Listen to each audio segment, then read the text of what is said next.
नमस्कार मित्रांनो, आजच्या व्हिडिओमध्ये आपण पाहणार आहेत 12व्या शतकामध्ये ज्या संत ज्ञानेश्वर महाराजांनी ज्ञानेश्वरी लिहिली आणि ज्ञानेश्वरीचा मराठी समाजासाठी मराठी लोकांपर्यंत पोहोचावे म्हणून उद्धार करण्यासाठी त्यांनी आपले आयुष्य खर्च घातलं. आणि एवढं सर्व केल्यानंतर सुद्धा वयाच्या 16व्या वर्षी त्यांनी जिवंत समाधी आळंदी अशी तीर्थक्षेत्र ठिकाणी घेतलेली आहे. आणि आपण पाहू शकता हा आळंदीचा जो भक्तांचा समूह आहे.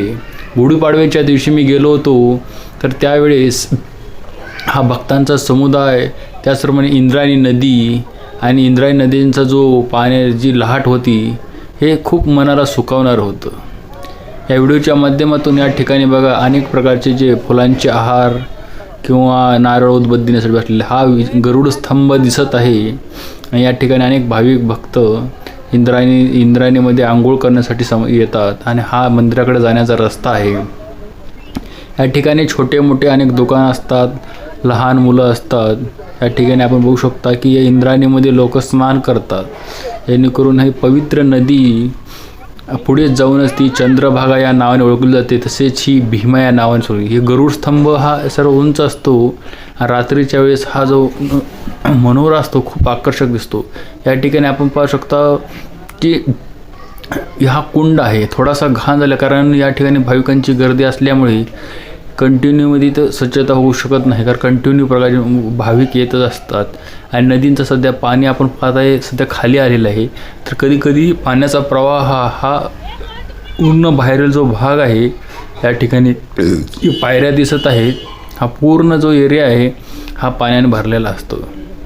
आता माझ्या मागे तुम्ही पाहत असताल हाच कुंड आहे. या ठिकाणी काही लोक बसलेले आहेत. त्याचप्रमाणे ह्या आळंदी मंदिरांचे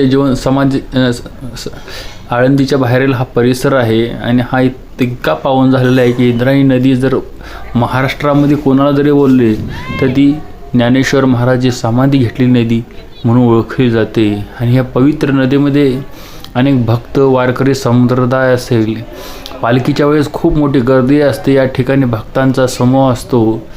सध्या आता गुढीपाडव्याच्या वेळेस जरा सुट्टी होती त्यावेळेस आम्ही गेलेलो होतो, तरीसुद्धा तुम्हाला भाविक दिसत आहेत. आणि या ठिकाणी छोटे मोठे भाविक अनेक ठिकाणी फोटो काढण्यासाठी गेले असतात. हा गरुड स्तंभ हा मंदिरांचा प्रवेशद्वार आहे. या ठिकाणी गर्दी पाहू शकता तुम्ही की जाण्यासाठी भाविकांची गर्दी जमलेली आहे. आणि इथूनच आपल्याला मध्ये जावं लागलं. हा मध्ये गेल्यानंतर आपल्याला पिंपळ तिलक म्हणून हा सोनेरी वृक्ष दिसतो.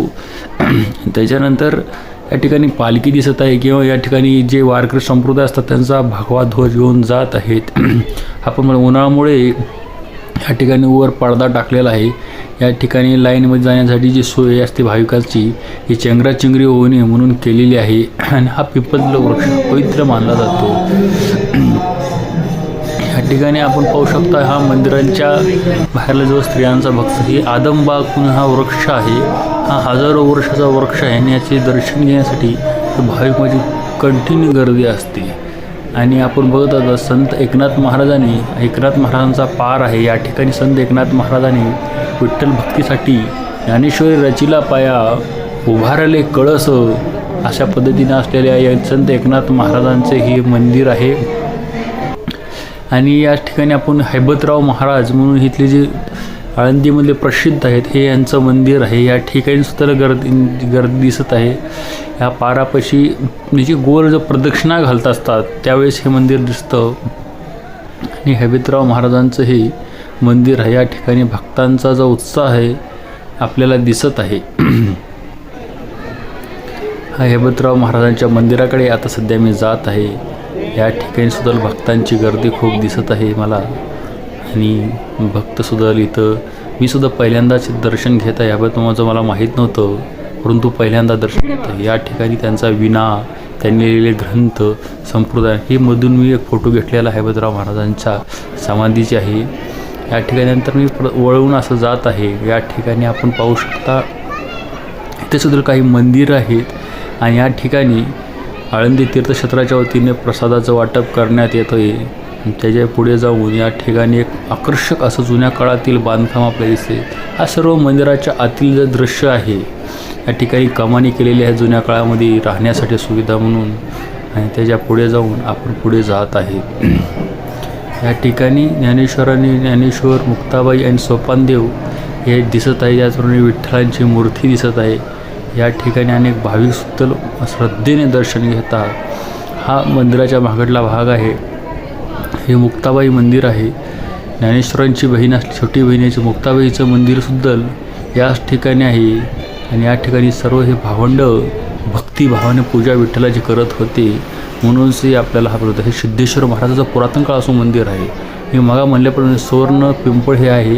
या ठिकाणी बघा, या ठिकाणी आपल्याला अनेक प्रदर्शना घालतात आणि आपल्या मनातली इच्छा पूर्ण होतात. या ठिकाणी बघू शकता अनेक जण आपल्या श्रद्धेने आणि आपल्या भक्तिभावाने या ठिकाणी पूजा करतात. हे आदमबाग आपण बघितलेलीच आहे मागच्या व्हिडिओमध्ये किंवा या व्हिडिओमध्ये.